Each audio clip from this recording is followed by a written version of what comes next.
Ladies and gentlemen, please direct your attention to the screens. Ain't she a beauty? This airport of ours is unquestionably one of the world's finest, a truly global destination connecting North America to the world. The heart of our city and of our country, supporting trade, tourism, and opportunity not just in Toronto, but all across Canada. But Pearson is on a journey of its own to becoming the world's best airport, bigger, better, and more connected than ever before. Together, we're going to transform our airport from global hub to mega hub. In becoming a mega hub, we'll be joining the ranks of just 11 of the world's most elite airports in London, New York, Paris, and Hong Kong, to name a few. We've already done much of the work to get there. In fact, just look how far we've come.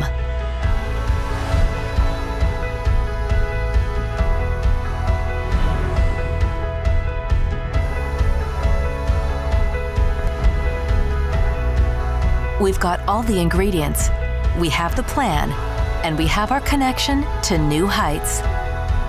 The impact improving our airport will have on our passengers and our future reaches far past the end of the runway. Our airport already supports the second largest concentration of jobs in all of Canada. A mega hub will help create more jobs at Pearson and in our surrounding communities. It will invite more business and industry. It will help create stronger connections between Canada and the world, increasing trade and tourism. We'll be able to experience more and share more. Our neighborhoods and our country will thrive. Let's get the region and the country moving.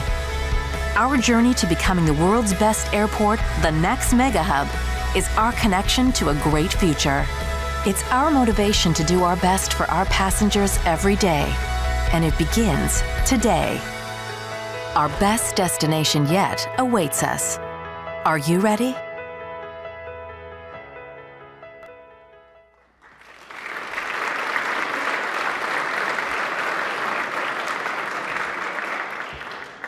Good afternoon, ladies and gentlemen. Please join me in welcoming our television and webcast viewers, and thank you to the GTAA for that very interesting and exciting video.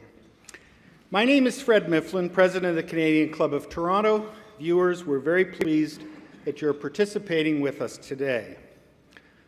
For 120 years, the Canadian Club has been proud to provide a forum for leaders and visionaries in every aspect of society to share their ideas with us and to challenge our thinking. We're committed to providing a welcoming venue for discussion and debate on issues that impact our daily lives. Through our programs and activities, we offer access to dynamic business, political, and public figures from around the world. Today's panelists are a great example. Before I formally introduce them, here's a preview of some of our upcoming events. On Monday, December 5th, Neil Pasricha, happiness expert and best-selling author of the Book of Awesome, will take to our podium to share his unique frameworks on creating happiness and driving engagement and high-performance results, justifying the premise that happier employees build stronger organizations.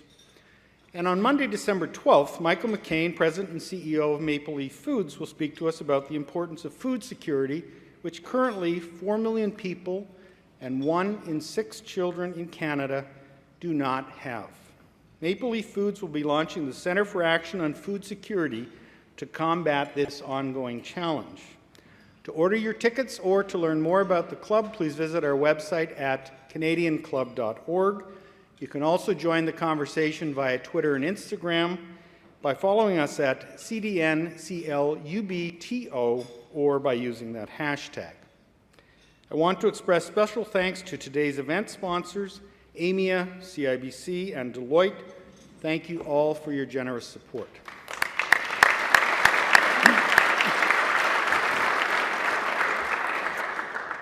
And now our panelists today.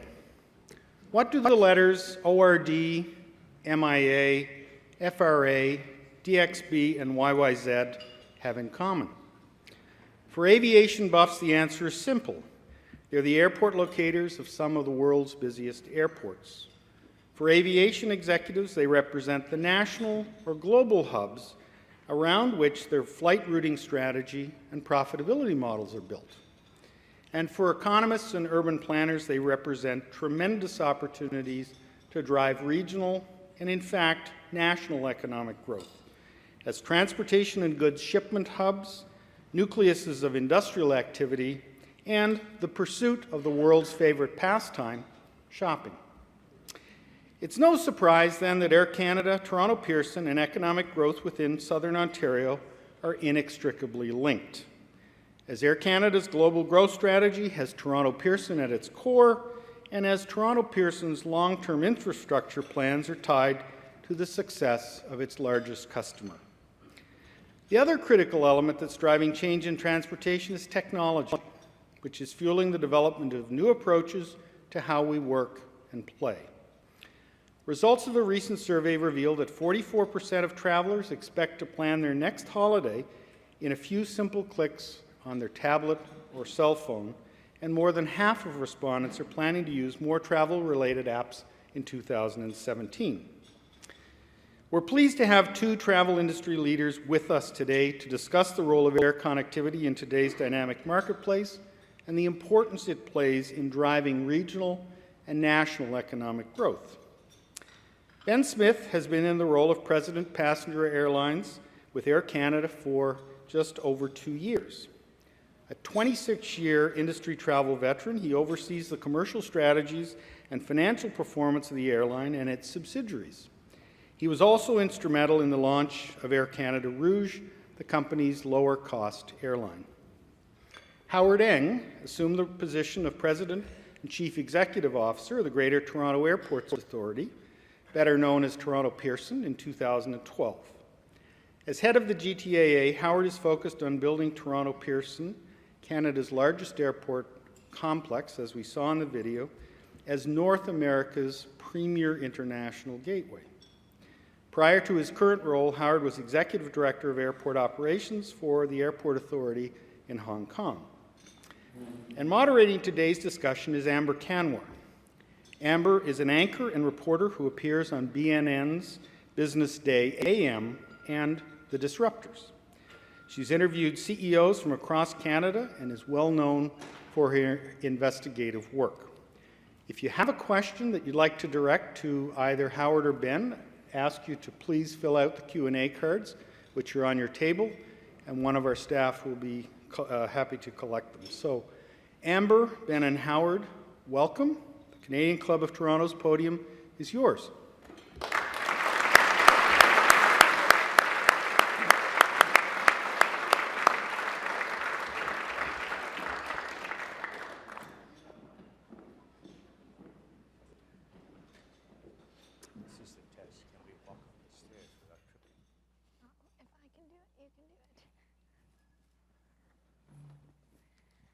All right.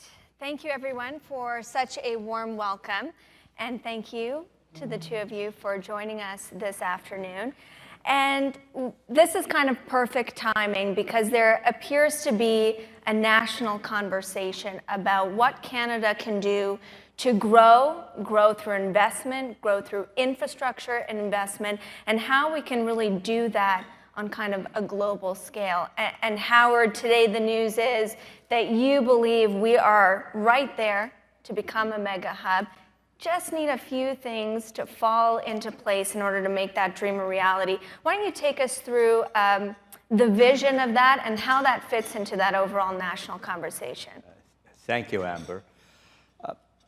I'll go back a step further before we talk about Pearson Airport. I think it's critical we look at what Canada is. Right? Canada is a relatively small nation, but huge resource spread over a big area. So in order, we don't have that big a home market. For us to compete, we've got to take our facility, we've got to take our goods, we've got to take our knowledge, we're to go around the world. So what does that mean for us? In order to be competitive in the world, we've got to get there. And to get there, you've got to have a carrier that's global in nature, Air Canada here, But you also need an airport that, working with its carrier, can get you to all those destinations we need to either want to play, want to invest, or want to go there just, I don't know, see it, just to touch it and feel it. So to me, I think Canada needs that kind of connectivity, that kind of mega hub that's represented by Heathrow, Hong Kong, Singapore, Frankfurt. And I think we are almost there. And I think you see our paper we issued today, we need some help from the government. And that's something both Air Canada us say the same thing. We need better CATS. So we need basically what we call better connectivity, better flow for us. But I think it is critical that we all support it and make our voice known to government. But even more critical for me is that 60% of our traffic comes to this area, again, as tourists, to invest or to do business. The airport is not the final destination. As much as I worked in the airport for many years, airport is not the final destination. They need to go to downtown, they need to go to Niagara Falls. How can we ensure that the ground transportation facilities are there so that people can, after flying for many hours, arrive at the airport, can get to their final destination smoothly and easily, not spend 3 hours sitting on the 401. So that's the last piece of the puzzle. It's not just the connectivity in the air. How can we enhance connectivity on the ground? And Ben, for Air Canada, the largest customer of Pearson, infrastructure is obviously very critical to your company, which employs lots of people. Maybe talk about that connectedness between the infrastructure that exists and Air Canada's ability to grow. Sure. So we've got 15,000 employees based in the Toronto region. So getting to and from the airport is obviously very critical for us. But I think more importantly, our ambitions to really take our operation at Pearson onto the global stage and to a much more competitive position globally, like top 10, top 15 airports in the world, requires the infrastructure and the processes inside the building to be as efficient and optimized as our biggest competitors. And that's one of the missing links that both of us are working so closely to try to improve. And with that, with the geography that we naturally have here, the ambitions of everybody in the city of Toronto, we're quite confident that we can definitely take Pearson, as well as our company, to a much higher position globally. And with that brings an enormous amount of spin-off benefits in terms of the cities that we can link directly to Toronto and the amount of trade and tourism that will follow with that. So just to give you a few more stats here, we spend directly $1 billion on salaries in the Toronto region, $3 billion directly for our airline. That has spin-offs for $20 billion. And we'd like to increase the size of our footprint, a good 20, 30, 40, 50%. And all that is great for this city. And if you look around at some of the examples, we're not inventing anything here. This has been demonstrated in many other cities around the world. Amsterdam was the first global mega hub combination airline and airport. And then that's been duplicated in Singapore, in Hong Kong, and then the one that is probably the most famous of the current era would be Dubai, where in a very small city, around an airport, an airline, and a lot of ambition, have been able to create a true financial and tourism hub in that part of the world. So you both touched on kind of a key point, that is kind of ease of travel, and that is in two ways: getting to and from the airport so you're not in the 401, and really smoothing out the process within the airport from check-in to actually boarding the flight. Let's start on the transport piece, because there have been steps taken. The UP Express, and there was questions about how enthusiastically that was taken up by people. Was that kind of a first step, and what you hope to see several more steps, Yes. Howard? Yes, it is a great first step, but it is the first step. And actually, I use it just about daily. It's very convenient. I live just a little bit north of St. Clair. I take the TTC down and go. What is wonderful about it is time certainty. When you get Union Station, 25 minutes later, you're at the airport. It's the first piece. around Pearson, as Ben was saying, we have 49,000 people working at Pearson. GTAA only have a modest 1,300, by the way, but it's 49,000 working at the airport. But there is actually Pearson Anchor, the second largest employment zone in North America, in Canada, just behind downtown Toronto. There's 300,000 people working there. And you think about it, how do they get to work every day? Same road, same 401 that our tourists and our goods are trying to use.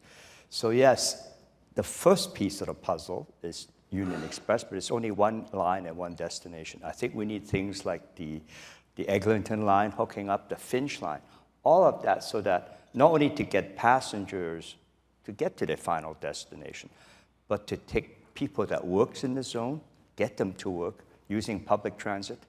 Those airports Ben mentioned around the world, most of them, there's about 30 to 40% of people coming to the airport there are using public transit. Today, we're 8 to 9%. We need to take the people off the road so that goods and tourists and special people can use our limited supply of high-speed, of roadways. And for you, when we talk about, you mentioned kind of the traffic from within the airport, there certainly are things that, Ben, are outside of Air Canada's control, how long it takes at customs, how long the security screening takes place. And that's kind of a call from the government. Kind of flesh out what the current situation is right now, why that area can be a little bit of a bottleneck, and what you really hope to see to improve that. Sure. So, the bulk of our growth over the last couple of years has been in the international area, and a big portion of that has been fueled by customers originating or destined to the Northeast United States. So we're getting growth within Canada, but the big bulk is coming from there. So if you take somebody, we serve 60 cities in the US, and many of those cities do not have nonstop service to Europe or Asia. And we're very lucky here in Toronto is that we have a geographical advantage of being right on the air routes of many of these specific itineraries. So if you take a city like Pittsburgh or any of the US Northeast cities, Cleveland, Hartford, any of those cities where they don't have nonstop service to Asia or Europe, the traditional places to connect would be New York or Chicago or even California.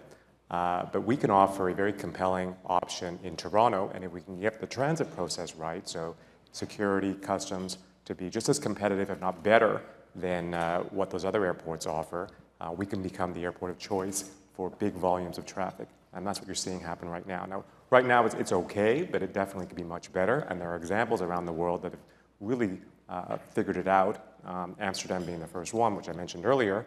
And we need to work with CATSA, Canada Border Control, so that they handle Canada Customs as well as the US pre-clearance. And with that, I think we have a very unique opportunity to position ourselves as the choice for global travel in the US Northeast as well as the North American Northeast. But as you ask for more funding for that so that it goes through a smoother process, does that trickle down to the customer? Because there's all these kind of surcharges that you see on a flight. What's that going to mean for the customer? Well, two things. One, there are some process improvements that don't require funding. They just require a little bit of infrastructure build, which we're working on. So now we're very close to having a step change improvement for Canadians when you say go through Toronto and you're connecting to a domestic point. So if you're coming from the U.S. or most Western international points, you will no longer have to pick up your bag. And the next step will be you'll no longer have to go through security again. So that removes a lot of the customer base from the existing processes, and that frees it up for other types of transit. So maybe I can add to what Ben is saying. I think it's, as I said earlier, 60% of the traffic comes here. 40% of that traffic is transferring. And I think Ben will, right away will tell you, they can pick other airports. So this isn't a case of there is no competition. A lot of people sometimes say airport has no competition. Not the case. For the transfer passengers, they can pick another route. And as Ben's saying, if we don't make that experience, that flow, very natural, that they feel very comfortable, then next time they will find another route. And you think about, if we lose some of that transfer passenger, what will happen is I use the pipeline analogy. Not only do we try to get new pipes to new destination, I think for most business people, you want more frequency, what I call a thicker pipe. And if we lose some of that transfer passenger, those frequency will shrink.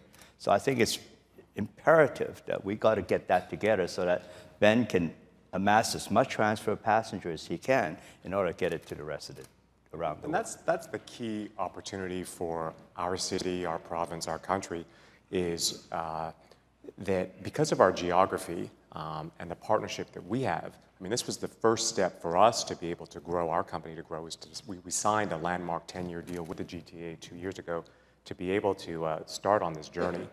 And so far, so good. But you know, our city can only support so many nonstop links on its own.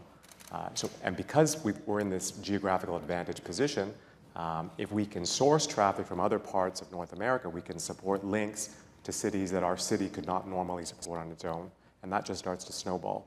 And that's you know, we're demonstrating that right now. We're one of only 3 cities in North America that has nonstop service to India.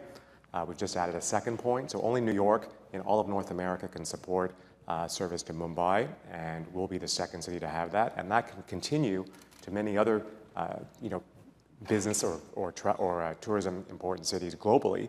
And if we can continue to do that, it just makes our city more attractive for head offices, for conventions, for visitors, and that brings a lot more money in here, and it just makes this place that much more attractive. So you guys have laid out what you want and the economic case for what you want. Today kind of feels like a call to action. You mentioned earlier, actually, Ben, you said it very well, that it takes 3 parties, an airport, a carrier, and the government. So we've got 2 out of 3 here.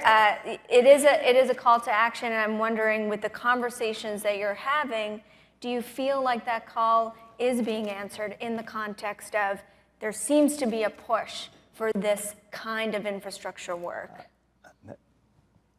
Maybe we should next time invite government here too, so that we We'll can direct the question to government. All I say is I think they have heeded the call of the industry. I have, and I can quote the transport minister, Mr. Garneau, when he stood up in one of his speeches, said, transport is not just an infrastructure or transportation ministry, it's an economic ministry. I think we need the government, all facets of government, to understand that transportation is not talking about building buildings or having planes. It is an economic generator for both the country and the city and the region. I just maybe add a little bit more what Ben was saying about the nice geographic location of this city and this airport. Within a 90-minute flying time of Pearson, we have 150 million people. That's our catchment area. It's the largest catchment area in all of North America. New York has 125 million. I think Los Angeles have 120 million. Of course, when you draw a circle around them, half is in the ocean, but let's not let a little detail get in the way of a good marketing discussion. We're the second largest, in terms of international passenger, the second largest airport in North America, just behind JFK. You think, well, but Chicago is bigger. There's 65 million passengers. They only have 12 million international passengers. Why Pearson have so much? First, airlines using this to go around, but it also because of the people in this room. You have business globally. You go around the world in order to do our business. Back to what I said, Canada is competing globally. Because of the demand, your need to travel, it created that network, created that group of international demand, which then allowed Ben and other airlines to pick up and take advantage of. And I think we need all of it. Actually, U.S. business people have to help us. Get to government and tell them U.S. business need to go there, and U.S. business need to ensure there's a seamless transfer point. I think we've gone about 15 minutes, and I haven't mentioned Donald Trump, but I'm going to mention him now. I'm going to have to break the streak because he has specifically talked about the airports in New York and how they are in desperate need of rejuvenation. And it seems like the Americans are certainly going to follow on fiscal stimulus. And that's going to, I imagine, increase the competitive pressures quite a bit. How do you think about that, Ben? Yeah, we compete with, just in Canada, over 70 airlines directly, and many international hubs, both in Europe, Asia. We have a very unique opportunity here in Toronto. There is no international global hub in North America. You have lots of hubs in the US that are predominantly domestic, but the global international hubs are all on the other sides of the ocean. So we have a big head start. We have a very large, diverse population here that already travels. And as we mentioned several times here, our geography is perfect. We have the infrastructure that's well on its way to being what it needs to be. And as we've just been talking, if we can get alignment with the other key stakeholders, which are the key missing pieces, whatever happens in New York or other parts in the US is really not going to slow us down. And we're not inventing anything here. There are, I've already brought up Dubai, but you see here where you have alignment of the government, the airport, and the airline all together, you can do some amazing things. Even though we're not owned by the same shareholder base as they are in Dubai, here in Toronto, we've certainly found a way to find great alignment. We've done the same with many of our other key stakeholders, and I think we can get there with government. And we'll see some amazing things come out of this airport, which will really benefit this city.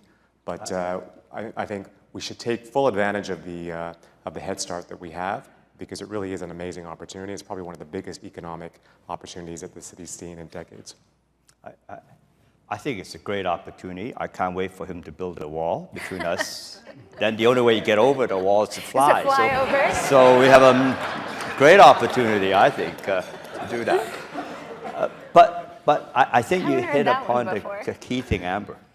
They're now thinking of building infrastructure. They're thinking of building infrastructure. And I think you look at LaGuardia with their, trying to rebuild a terminal. Rebuilding a terminal when it's a live operation doesn't happen in 6 months. It'll take 3, 4, 5, 6, 7 years. So they're thinking of rebuilding. I don't think they have actually signed any contract, but even that is not the airport. It's not the terminal building. I'll give you an example of, and I'll name them, Heathrow.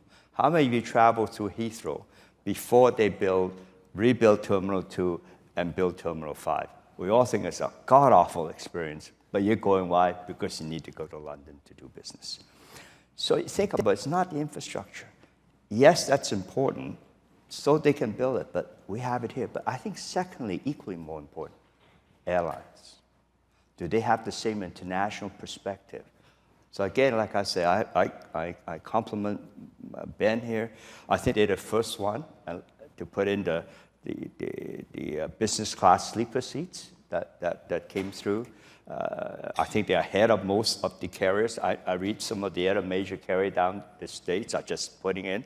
They have a wonderful premium class product. I think that is also critical. So it's not just the one piece. Sometimes we simplify it by just saying, one piece, we'll build great terminal, that will be it. I think it's the marriage of the airport, the airline, and the government, and the ground transportation to get people to the airport. Do you need the government because the costs right now, the cost structure is too high for infrastructure expansion? I guess I'm trying to figure out why can't industry solve this problem on its own? Well, for example, we do. I know a lot of people know that. We, even though all of you pay a security charge, we also provide, we also buy services as an airport, buy service from CATSA in order to increase the number of lines so that to minimize the waiting time. Most of you go through U.S. preclearance or through Canada Custom. If you got Nexus, if you go use Global Entry, that's an American system. All the other kiosks there is provided by the airport. Similarly as the Canadian system. Your Nexus machine are provided by Canada Custom. The rest of all those machines are provided airport. So for those things, it's easy. But at the end of the day, automation couldn't work that far. The Canadian law still require you to see an officer. As Ben's growth rate coming into this airport grow by 10, 15% a year, eventually you'll be, no matter how you automate the kiosks, eventually when you have to go see an officer, they're going to see that many at any one time. So we still need that support from government to do their part, to provide the resources that they need to provide to meet the growth coming. I mean, that's a good point. Maybe I should add something to what Howard just said. Is, for cargo, we can have a customs-free transit zone, but for customers, we can't. So if you're going from, let's say South America, from say Sao Paulo to Tokyo over Toronto, even though you're not technically going through or arriving in Canada, we don't have a transit-free zone for customers. We do for cargo. So you have to see a customs officer. Many of our competing hubs around the world do not have that. So that would be one example of something that we'd like to work with government to ease so that the process through Toronto would be a lot easier. What's the mega hub going to mean for customer experience? I can't think of an industry that receives the most, perhaps darkest side of human nature at times when they are inconvenienced, and you guys have to deal with that on a customer service level. I mean, what is a mega hub going to mean for people? Is it going to be more complications, more kind of bureaucracy to navigate? Sometimes for everyday people, bigger seems like a bigger headache. No, we don't see it that way. I mean, we had a very tough time after the global financial crisis. Our company was pushed to the brink, and we were tasked by our shareholders to come up with a sustainable business plan that would take us through the foreseeable future. It's very obvious that we had a great opportunity to grow, but there were a lot of things we had to get into place to be able to have a good shot of success. With our main hub being here in Toronto, we had to come up with a great deal with Howard and his team, and we were able to do that. And then with our key stakeholders, namely our employees, we had to do the same. And that started out, I know there's a lot of members of our pilots here today. We negotiated a great growth deal with them. We're 10-year, no strike, no lockout. Unheard of with our company, unheard of in the North American industry. We did the same with the rest of our organized labor groups. And with that, we now have the stability as well as a new business model. We were able to start a lower cost leisure carrier for certain markets. We just had our best year financially last year in the 79-year history of our company, and we're hoping to top that this year. So with that, we can now invest in customer service and products like we've never been able to in the past. So we believe that our offering going forward, even though we're growing, will be superior, and not just in the air, but also on the ground.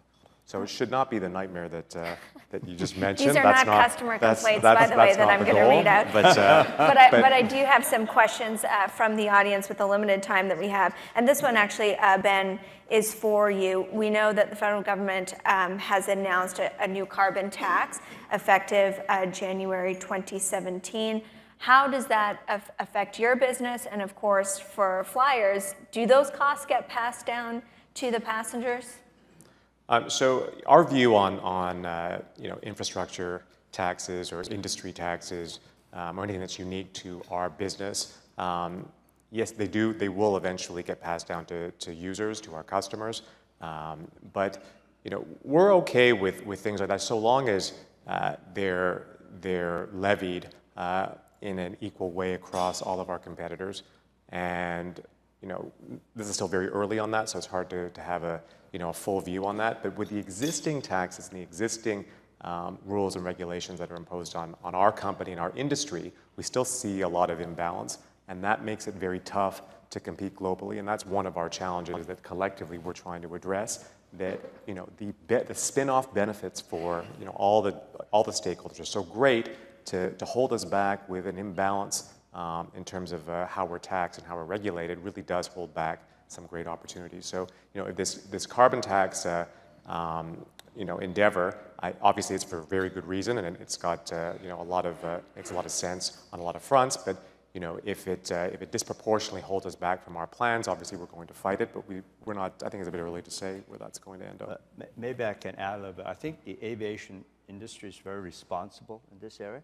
I think IATA, which is the Airline Association, have committed to be carbon neutral in the next 20 years. And actually, 50 years from now, even though the volume will probably triple, the carbon footprint will come down. I have to congratulate the airline industry. They're out there experimenting with biofuel. I don't hear many other industry doing this. We at the airport looking at how we can have more electric vehicles and so I think the industry as a whole is very understanding of it, and we will try to work with government to ensure that we are as responsible as possible. Maybe just one more thing I'll add to that is, any of you who've had the chance to fly in our new 787 Dreamliners, the fuel burn on those airplanes is just so much lower than older generation aircraft. That alone, reduces our footprint in a big way, and we're fully committed to that airplane, as well as the Canadian-built C-Series, which we're looking forward to taking delivery of in a few years. And last one, Howard, this is for you. The federal government has floated the idea of privatizing the Canadian airports. That might require a restructuring of the model to for-profit. If you think about that, I mean, how does that affect the traveler if the model of the GTAA is to change? I would say nothing. For the simple reason we are privatized already. People may sometimes forget, starting in 1993 to 95, before that I was working in an airport. We were a Department of Transport Canada. I was a civil servant. After 93, between 93 and 95, I think Pearson left the federal government in 95. After that time, the federal government doesn't invest anything at the airport. As a matter of fact, specifically written in our lease, we cannot get any funding from the federal government. We must, self-fund. I pay, and I think again it's in our annual report, about $120 million in rent to government. We rent the airport from them, and we pay a rent. And at the end of our lease, we got to return the airport to the government in pristine condition and debt-free. So over the last 4 years, Pearson Airport was able to reduce our debt by $500 million, and we reinvest over $600 million in the facility to bring it up to hopefully you notice, the condition and some of the retail and so on that we put in. So to me, during that same time, we have not increased our AIF to the public, our airport improvement fee. We have lowered our airport charges by 30% and have kept it flat to the carriers for the last 3 years. So to me, we are running it like a business. We are a business. We run it like a business. The only difference is I'm not for profit today. If the government, and I understand it's not yet, they have not decided upon it as a policy. They're reviewing it because it's a recommendation made by Emerson in this study, but now the government's looking into it. Is there a difference? I think the key factor is we as an airport committed to be one of the mega hubs in the world, and a lot of them make money anyway, and there's different models in terms of ownership for all of those different airports. I think if we bring the right passenger, we have the right business partner, I think we can grow this airport. We can grow to be one of those world airports, and it doesn't matter if it is not-for-profit or for-profit. Howard and Ben, thank you so much for your time, your insights, and your candor. And thank you, all of you, for joining us.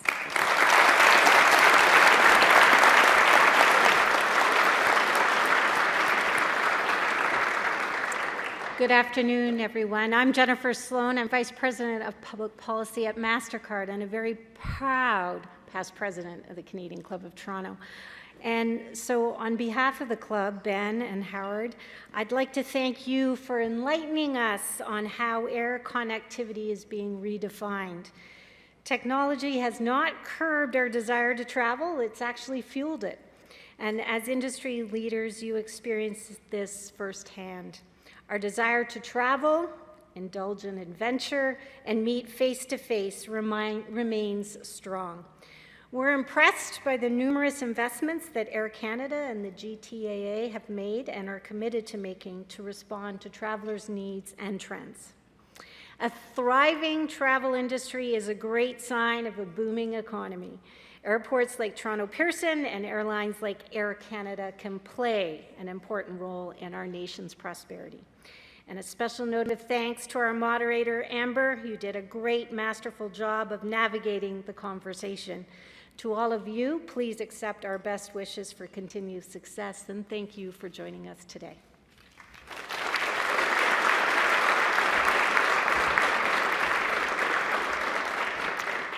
Thanks, Jen. I also want to reinforce our appreciation and thank Ben, Howard, and Amber for your insights into the industry and for joining us today.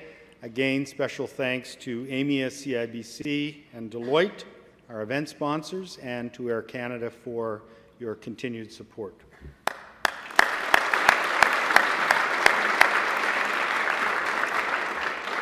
This concludes our program today, which will be broadcast on Rogers TV in the days to come. We're grateful to Rogers TV and 680 News for their continuing promotion of Canadian Club events. I also want to thank mediaevents.ca, Canada's online event space, and VVC for live streaming today's event. To learn more about the club, please visit us at canadianclub.org. Thanks to you all for joining us. We look forward to seeing you at another of our events in December. Have a great afternoon.